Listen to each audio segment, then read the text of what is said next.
अध्यक्ष महाराज, महाराष्ट्र एकत्रीकरणाच्या नंतर आपण ठरलेलं होतं की कमीत कमी 2 महिने या अधिवेशन नागपूरमध्ये व्हावं. पण ठीक आहे, आमचे मित्र ज्यावेळेस विरोधी पक्ष नेते होते त्यावेळेस ते 2 महिन्याचे करायचे, 1 महिन्यात अधिवेशन व्हायचं. पण मला असं वाटतं अध्यक्ष महाराज की आपण आज पुरवणी मागण्या हे पण सादर करून म्हणजे आज मांडलेलं जायचं अध्यक्ष महाराज, आणि सगळे बिलं पण आहे. अध्यक्ष महाराज, सरकारला एवढी घाई काय इथून पळून जायची? आपलं मी एक पेपरला बातमी वाचली होती की आचारसंहिता लागतील, हे लागतील. अध्यक्ष महाराज, चाललेली प्रोसेस आहे ना. पण विधिमंडळाचं कामकाज सरकारला पुरवणी मागण्याच मंजूर करायची असतील तर मग काय करायचं अध्यक्ष महाराज? 1 दिवसाचं सेंट्रल हॉलला बोलवा. नानाभाऊ, आपण यापूर्वी पीठासीन अधिकारी म्हणून कार्य केलं असल्यामुळे माझा असं समज आहे की आपल्याला माहिती आहे सभागृहात होणाऱ्या कामकाजासंदर्भात आपण BSc मध्ये संपूर्ण चर्चा करतो आणि सहमताने आपण निर्णय घेतो.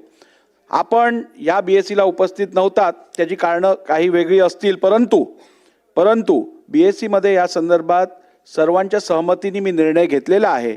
त्यामुळे आता मी तुम्हाला या विषयावर अधिक बोलायला देणार नाही. शोक प्रस्ताव.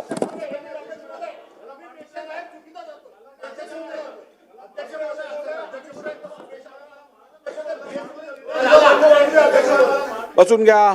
भास्कररावांना बोलू द्या. बसून घ्या. बोला. सन्माननीय अध्यक्ष महोदय, ही गोष्ट खरी आहे की BSc मध्ये चर्चा होत असताना जे होणारे निर्णय आहेत हे सर्वसाधारणपणे युनॅनिमसली व्हावेत अशा प्रकारची अपेक्षा असते. हे मी मान्यच करतो. दुसरी गोष्ट, मला हाही नियम माहीत आहे की सर्वसाधारणपणे BSc मध्ये झालेली चर्चा येऊन बाहेर बोलायचं नसतं, हेही मला माहिती आहे. तरी मी बोललोय, हेही मी मान्य करतो. मी कधी आयुष्यात खोटं बोलत नाही. पण अध्यक्ष महोदय, आपण असा मेसेज आमच्या समोर पाठवताय. सन्मान्य सदस्य नानाभाऊ पटोले यांनी जो मुद्दा उपस्थित केला की हे अधिवेशन विदर्भाचं असल्यामुळे विदर्भ करारानुसार व्हायला पाहिजे, हा त्यांचा प्रमुख मुद्दा. ठीक आहे, त्याच्यावर आपण निर्णय देणार. पण आपण असा मेसेज पाठवला की आम्ही तिथं या सगळ्या गोष्टीला मान्यता दिलेली. आम्ही आमचं मत तिथं मांडलेलं आहे की 8 ते 19 पर्यंत व्हावं, हा आम्ही आग्रह केला. एखादा आठवडा अधिक वाढवा म्हणून आग्रह केला.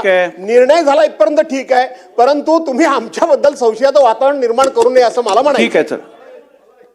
अध्यक्ष महोदय, आमचे मित्र नानाभाऊ हे पीठासीन अधिकारी होते. ते असं म्हणतात घाईघाईने तुम्ही पुरवणी मागण्या टाकताय, घाईघाईने तुम्ही अध्यादेश टाकताय, घाईघाईने तुम्ही विधेयकं टाकतायत. पीठासीन अधिकारी म्हणून त्यांना हे नक्की माहिती आहे की अधिवेशनाच्या पहिल्या दिवशीच आपण नेहमी पुरवणी मागण्या दाखवतो, चर्चा नंतर होते.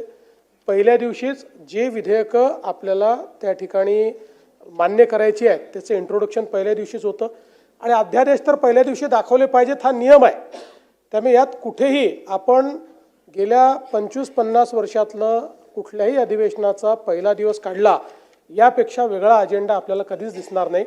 त्यामुळे मला असं वाटतं की ही भावना आमची पण आहे की अधिवेशन जास्तीत जास्त झालं पाहिजे. आणि तुम्हाला सांगतो की गेल्या 25 वर्षामध्ये सर्वात जास्त अधिवेशन मी मुख्यमंत्री असतानाच नागपुरात चाललं आहे आणि पुढेही चालेल.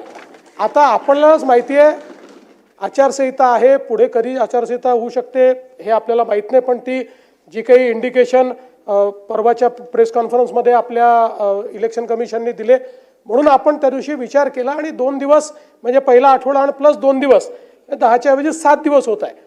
हे पुढच्या वर्षी कॉम्पन्सेट करून टाकू, काळजी करू नका. अध्यक्ष महाराज, मी पीठासीन अधिकारी होतो आणि अजितदादा त्यावेळेस आमच्या त्या मंत्रिमंडळात होते. अध्यक्ष महाराज, सगळ्यांना माहिती आहे. मी ते पण होते. अध्यक्ष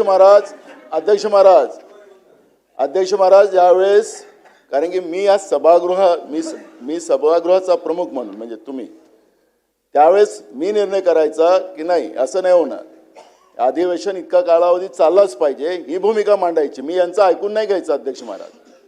त्याच्यामुळे अध्यक्ष महाराज, मला माझी जबाबदारी त्या चेअरवर बसून मला माहिती होती की मी या सभागृहाला काय न्याय दिला पाहिजे, हे माझी जबाबदारी होती अध्यक्ष महाराज.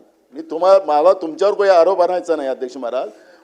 मी तुमच्याकडून न्याय याच्यासाठी मागतो अध्यक्ष महाराज, कारण की या सभागृहाचं तुम्ही आमचे प्रमुख आहात, तुमच्याकडे आम्हाला मागणी करण्याचा अधिकार आहे. अध्यक्ष महाराज, माझी विनंती आपल्याला, मी काही आदेश सूचना नाही करत अध्यक्ष महाराज, हे अधिवेशन कृपया विदर्भासाठी आपण वाढवून द्यावा सरकारला आणि त्या पद्धतीची भूमिका आपण मांडावी असं माझं मत आहे. मुख्यमंत्री मोदयांनी म्हटलं मला काही विरोध करायची गरज नाही, मला पाहिजेच अधिवेशन विदर्भात असं ते म्हणाले. ठीक आहे, कामकाज तुम्ही- पुढे जाऊ दे. तुम्ही अध्यक्ष महाराज आम्हाला न्याय द्या, ही भूमिका आमची आहे. गरज पडल्यास विचार करू. अध्यक्ष महोदय, एक रेकॉर्ड मला क्लिअर केला पाहिजे. नाना भाऊंचा अधिवेशनाकरता किती आग्रह असला तरी नाना भाऊ त्या काळामध्ये 3 आणि 5 दिवसाचेच अधिवेशन मुंबईचे झाले. नाही, मुंबईचे बाकी राज्यात चालू होते. बाकी राज्यात कोरोना नव्हता का? बाकी राज्यात 15-15, 20-20 दिवस चालायचे. महाराष्ट्रामध्ये 3 आणि 4 दिवस अधिवेशन चाललं.